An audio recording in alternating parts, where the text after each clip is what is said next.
GBS सिंड्रोममुळे अनेक जण हैराण झाले आहेत। नसांवर परिणाम करणारा हा आजार आहे। त्याच्यामुळे हजारोंचा खर्च येतो, लाखोंचा खर्च येतो। या आजारामध्ये स्नायू कमकुवत होऊन जातात आणि त्यामुळे लोकांना अनेक अडचणींचा सामना करावा लागतो।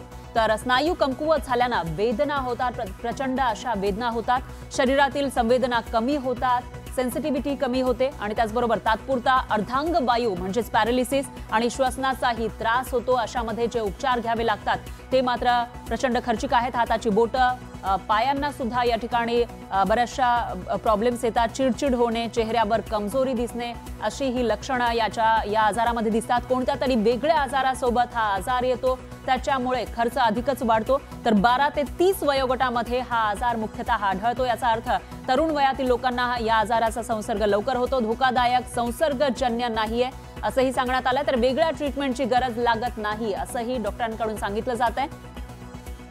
जीबीएस ज्यानं हैराण केलेला आहे पुणेकरांना, त्या रुग्णाच्या पायाला मुंग्या येतात अशी माहिती समोर आलेली आहे। त्या रुग्णाला अशक्तपणा जाणवतो आणि काही रुग्णांना अर्धांग वायूची शक्यता वर्तवण्यात आली आहे। तर या आजाराचं निदान करणं गुंतागुंतीचं आहे। त्याच्यासाठी बरेचसे टेस्ट करावे लागतात। हा आजार लवकर समजत नाही आणि गुइलेन-बॅरे सिंड्रोम हा एक दुर्मिळ आजार आहे। तो काहीच लोकांना होतो, मात्र त्याचा खर्च प्रचंड आहे। दरवर्षी 1 लाख लोकांमध्ये एका व्यक्तीला हा आजार होतो।